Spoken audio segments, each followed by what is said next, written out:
Hi all, welcome to X and Y learning. അപ്പൊ നമ്മൾ ഇന്ന് ഈ ഒരു വീഡിയോ ആയിട്ട് വന്നിട്ടുള്ളത് നമ്മൾ ഒരു അനൗൺസ്മെന്റുമായിട്ടാണ്. നമ്മൾ ടേം 2 എക്സാം, നമ്മുടെ 6th and 7th ടേം 2 എക്സാമിന്റെ അനൗൺസ്മെന്റുമായിട്ടാണ് നമ്മൾ വന്നിട്ടുള്ളത്. അപ്പോൾ ടേം 2ന്റെ എക്സാം എങ്ങനെയാണ്, അതിന്റെ സിലബസ് ഏതൊക്കെയാണ്, അതിന്റെ പാറ്റേൺ എങ്ങനെയാണ്, എന്നാണ് നടക്കുന്നത്, ആ കാര്യങ്ങളൊക്കെയാണ് നമ്മൾ ഈ വീഡിയോയിൽ നമ്മൾ പറയാൻ പോകുന്നത്. നിങ്ങൾ ഓൾറെഡി ടേം 1 എക്സാം കഴിഞ്ഞിട്ടുണ്ട്. അതിന്റെ കാര്യങ്ങളൊക്കെ നിങ്ങൾക്ക് അറിയാം അല്ലേ, ഏതൊക്കെ തരത്തിൽ ഏതൊക്കെ പാറ്റേണിലാണ് ഏതൊക്കെ ചാപ്റ്റേഴ്സ് വന്നിട്ടുണ്ട്, അതൊക്കെ നിങ്ങൾക്ക് അറിയാം, റൈറ്റ്? ഇനി നിങ്ങൾ കാത്തിരിക്കുന്നത് നമ്മളുടെ ടേം 2 എക്സാമിനാണ്.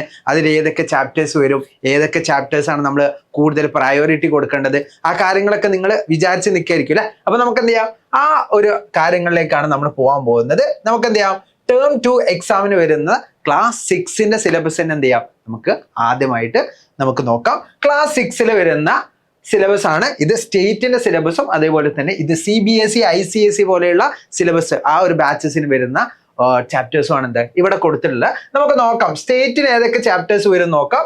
സ്റ്റേറ്റിന് നമ്മൾ നോക്കുകയാണെങ്കിൽ മാത്തമാറ്റിക്സിൽ വരുന്നത് all numbers, playing with numbers, integers, fractions, decimals, geometry 2, ഇങ്ങനെയുള്ള ഈ ഒരു 6 ചാപ്റ്റേഴ്സ് ആണ് മാത്സിൽ നിന്ന് വരാം. അതേപോലെ തന്നെ നമ്മൾ സ്റ്റേറ്റിന്റെ കേസിൽ, നമ്മൾ സയൻസിന്റെ കേസിൽ നോക്കുകയാണെങ്കിൽ attraction and repulsion, food for health and living in harmony എന്ന് പറയുന്ന ഈ ഒരു ചാപ്റ്റേഴ്സ് ആണ് നമ്മളുടെ 6th സ്റ്റേറ്റിൽ വരുന്ന സിലബസ് ടോപ്പിക്സ്, അല്ലെങ്കിൽ സിലബസിൽ വരുന്ന ആ ഒരു എക്സാംസിന് വരുന്ന ചാപ്റ്റേഴ്സ് എന്ന് പറയുന്നത്.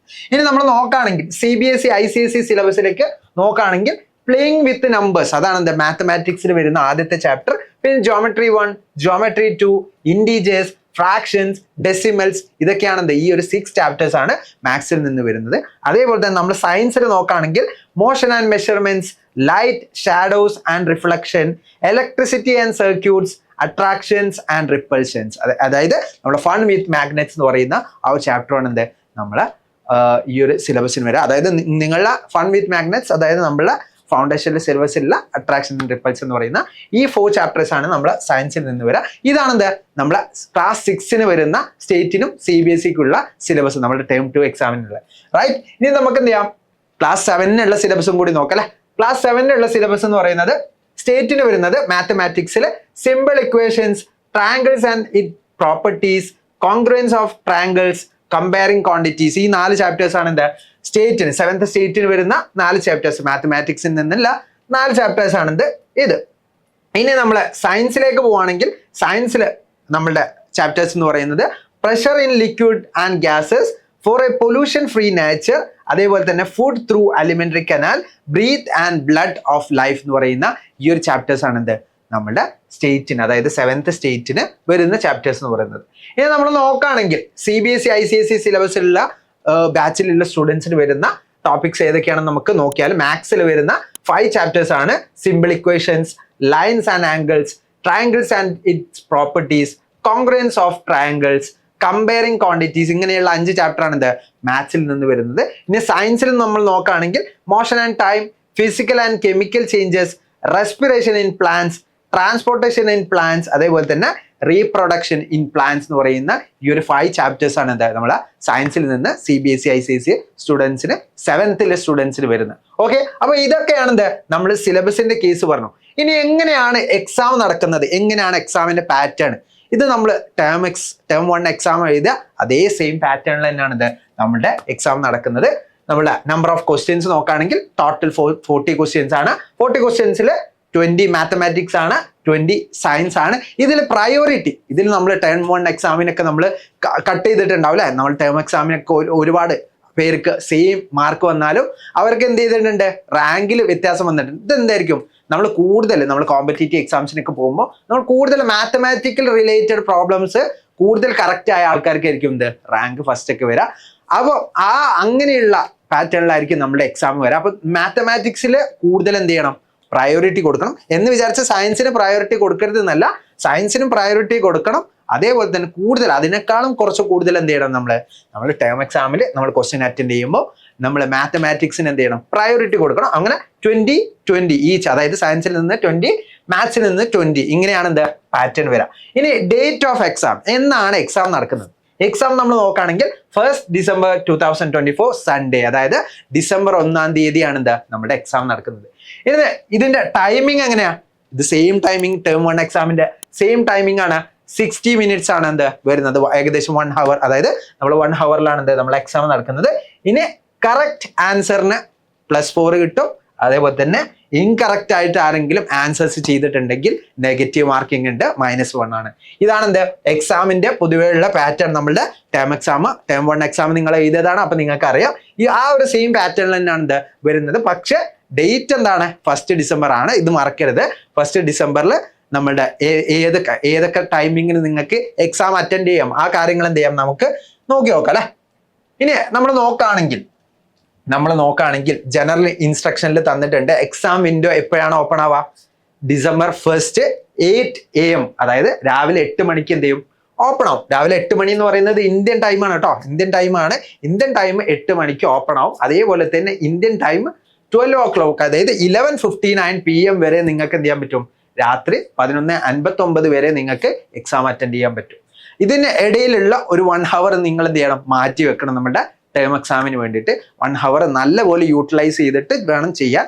അതേപോലെ തന്നെ നിങ്ങൾ മനസ്സിലാക്കേണ്ടത്, make sure you are having A stable network connection, preferably wifi connection. അതായത് നിങ്ങളൊരു വൈഫൈ കണക്ഷനോ, അതായത് നമ്മുടെ ബാൻഡ് വിഡ്ത്ത് മാറുന്നതിനനുസരിച്ചോ അല്ലെങ്കിൽ നമ്മുടെ റേഞ്ച് മാറുന്ന ആ ഒരു കണ്ടീഷൻ ഒഴിവാക്കാൻ വേണ്ടിയിട്ടാണ് നമ്മൾ വൈഫൈ കണക്ഷനിൽ തന്നെ നിങ്ങൾ എന്ത് ചെയ്യാൻ പറഞ്ഞുള്ള നമ്മൾ എക്സാം അറ്റൻഡ് ചെയ്യാൻ പറഞ്ഞുള്ള. അതായത് ഒരു വൈഫൈ കണക്ഷൻ ആണെങ്കിൽ പെട്ടെന്ന് എന്ത് ചെയ്യില്ല, നിങ്ങൾ ചിലപ്പോൾ ഔട്ടായി പോകും. നിങ്ങൾ എക്സാം എഴുതുന്ന സമയത്ത് എന്ത് ചെയ്യും?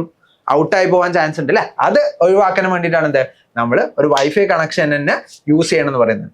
ഇനി take the test in 1 go, അതായത് ഒറ്റ തവണ തന്നെ എന്ത് ചെയ്യാം? നിങ്ങൾ കയറിയിട്ട് നിങ്ങൾ ഫോണൊക്കെ യൂസ് ചെയ്യുകയാണെങ്കിൽ നിങ്ങൾ ഡിസ്ട്രാക്ഷൻസ് ഒക്കെ വരുമ്പോൾ നിങ്ങൾ ചിലപ്പോൾ മിനിമൈസ് ചെയ്ത് പോകും. അത് മിനിമൈസ് ചെയ്ത് പോയി കഴിഞ്ഞാൽ നിങ്ങൾ ഓട്ടോമാറ്റിക്കലി നിങ്ങൾ എന്ത് ചെയ്യും? നിങ്ങൾ ആപ്പിൽ നിന്ന് ഔട്ടാവും. അതേപോലെ തന്നെ എക്സാമിൽ നിന്നും ഔട്ടാവാൻ ചാൻസ് ഉണ്ട്. ഇത് ഒഴിവാക്കാൻ വേണ്ടിയിട്ടാണ് നമ്മൾ ഒരു സിംഗിൾ സ്ട്രെച്ചിൽ തന്നെ എന്ത് ചെയ്യുക? നിങ്ങളുടെ എക്സാം കംപ്ലീറ്റ് ആക്കുക. ഇനി നമ്മൾ നോക്കുകയാണെങ്കിൽ, if you are using a mobile phone or tablet to take the test, make sure the device is enough charge. അതായത് നിങ്ങൾ മൊബൈലിലോ ടാബ്ലറ്റിലോ നിങ്ങൾ ലാപ്പിലോ നിങ്ങളുടെ PC-യിലോ ഏതിലും ആണെങ്കിലും നിങ്ങൾ ചെയ്യുകയാണെങ്കിലും നിങ്ങൾ എന്ത് നോക്കണം? നിങ്ങളുടെ ആ ഒരു ഡിവൈസിൽ ചാർജ്ഡ് ആണോ നോക്കാം. നമുക്ക് എക്സാം അറ്റൻഡ് ചെയ്യാൻ 1 hour ഉണ്ടല്ലേ, ആ 1 hourൽ നിങ്ങൾക്ക് ആ ഒരു എക്സാം അറ്റൻഡ് ചെയ്യാനുള്ള ചാർജ് ഉണ്ടോ നിങ്ങൾ നോക്കണം.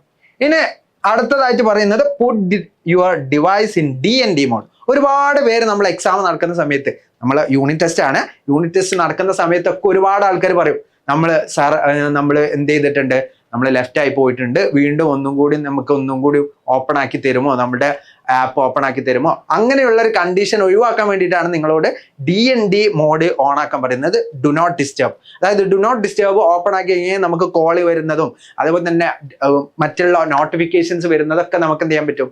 ഒഴിവാക്കാൻ പറ്റും. ഈ ഒരു കാര്യം നമ്മൾ ചെയ്തു കഴിഞ്ഞാൽ നമുക്ക് എക്സാം കൃത്യമായിട്ട് നല്ല രീതിയിൽ ഡിസ്ട്രാക്ഷൻസ് ഒന്നും ഇല്ലാണ്ട് നമുക്ക് പ്യുവർലി നമുക്ക് എക്സാമിന് വേണ്ടിയിട്ട് എന്ത് ചെയ്യാൻ പറ്റും? ഈ ഒരു സമയത്തിന് നമുക്ക് മാറ്റി വെക്കാൻ പറ്റും. നമ്മൾ ഈ ഒരു എക്സാം കൊണ്ട് ഉദ്ദേശിക്കുന്നത് എന്താണ്? നമ്മളിപ്പോൾ ടേം 1 കഴിഞ്ഞപ്പോൾ നമ്മൾ സൂപ്പർ ബാച്ച്, സ്പെഷ്യൽ ബാച്ച്, ഇങ്ങനെയുള്ള ബാച്ചുകളൊക്കെ ആയിട്ട് മാറിയിട്ടുണ്ട്. അതേപോലെ തന്നെ നമ്മൾ നോർമൽ ആയിട്ടുള്ള ക്ലാസ്സുകളും നമുക്ക് നടക്കുന്നുണ്ട് അല്ലേ, നമുക്ക് റെഗുലർ ആയിട്ട് നടക്കുന്ന ക്ലാസ്സുകൾ നടക്കുന്നുണ്ട്. അതിന് പുറമെ നമ്മൾ സൂപ്പർ ബാച്ചും സ്പെഷ്യൽ ബാച്ചും ക്ലാസ്സുകളൊക്കെ നടക്കുന്നുണ്ട്. അപ്പം എന്ത് ചെയ്യാം? സൂപ്പർ ബാച്ചിലുള്ള ആൾക്കാരുണ്ടാവല്ലോ, അല്ലെങ്കിൽ സൂപ്പർ ബാച്ചിലേക്ക് കടക്കണം എന്ന് വിചാരിക്കുന്ന ആൾക്കാരുണ്ടല്ലോ, അവർക്ക് ചിലപ്പോൾ ടേം 1 എക്സാമിന് ചിലപ്പോൾ അത്ര പെർഫോം ചെയ്യാൻ പറ്റിയിട്ടുണ്ടായിരിക്കില്ല. കാരണം അവർ ഏതെങ്കിലും ഒരു സബ്ജക്റ്റിലോ അല്ലെങ്കിൽ ഏതെങ്കിലും ഒരു ഭാഗത്ത് അവർ ലാക്കിംഗ് ആയിട്ടുണ്ടാവും. അതുകൊണ്ടായിരിക്കും അവർക്ക് ചിലപ്പം എത്തിപ്പെടാൻ പറ്റാത്തത്. അല്ലെങ്കിൽ നല്ലപോലെ എക്സാം അറ്റൻഡ് ചെയ്തിട്ടുണ്ടാവില്ല, അല്ലെങ്കിൽ എന്തെങ്കിലും ഇഷ്യൂസോ കാര്യങ്ങളോ ഫിസിക്കലിയോ അങ്ങനെ എന്തെങ്കിലും ഇഷ്യൂസ് ഒക്കെ ഉണ്ടായിട്ട് അവർ ചിലപ്പോൾ എഴുതിയിട്ടുണ്ടാവില്ല. അങ്ങനെയുള്ള ആൾക്കാർക്ക് ബെറ്റർ ആയിട്ട് പെർഫോം ചെയ്യാനുള്ള ഒരു ഓപ്ഷനും കൂടിയാണിത് നമ്മളെ ടേം 2 എക്സാം എന്ന് പറയുന്നത്. അപ്പോൾ നമ്മൾ ടേം 2 എക്സാമിന് വേണ്ടിയിട്ട് നല്ല പോലെ എന്ത് ചെയ്യണം? പ്രിപ്പയർ ചെയ്യണം.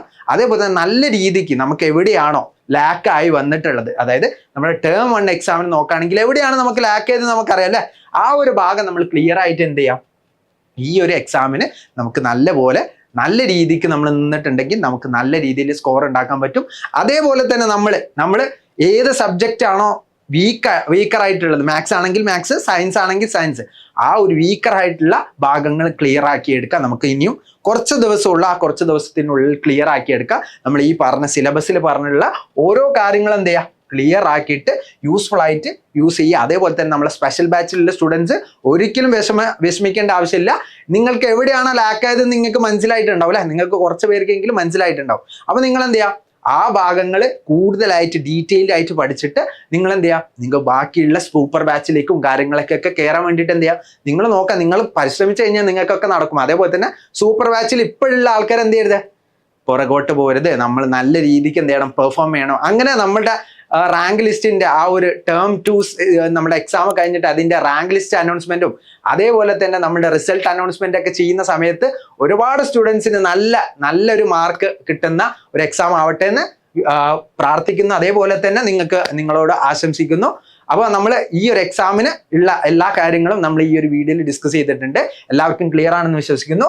നിങ്ങൾ എന്ത് ചെയ്യാം, നിങ്ങൾക്ക് ഈ ഒരു PDF നിങ്ങൾക്ക് നിങ്ങളുടെ ഗ്രൂപ്പിലേക്ക് അയച്ചു തരുന്നതാണ്. നിങ്ങൾ എഴുതിയെടുക്കേണ്ട ആവശ്യമൊന്നുമില്ല. നിങ്ങൾക്ക് ഈ ഒരു കാര്യങ്ങളൊക്കെ നിങ്ങൾക്ക് എന്ത് ചെയ്യും, നിങ്ങൾക്ക് നിങ്ങളുടെ വാട്സപ്പിൽ PDF ആയിട്ട് തന്നെ നമ്മൾ അയച്ചു തരുന്നതാണ്. അപ്പൊ December 1 എന്ന് പറയുന്ന ഡേറ്റ് ഒരിക്കലും മറക്കരുത്. അന്നൊരു 1 hour നമ്മളുടെ ടേം 2 എക്സാമിന് വേണ്ടിയിട്ട് എല്ലാവരും എന്ത് ചെയ്യുക, മാറ്റിവെക്കുക. അപ്പം എല്ലാവർക്കും നല്ലൊരു റിസൾട്ട് ഉണ്ടാവട്ടെ എന്ന് പ്രാർത്ഥിക്കുന്നു, അതേപോലെ തന്നെ ആശംസിക്കുന്നു. അപ്പം താങ്ക് യു ഓൾ.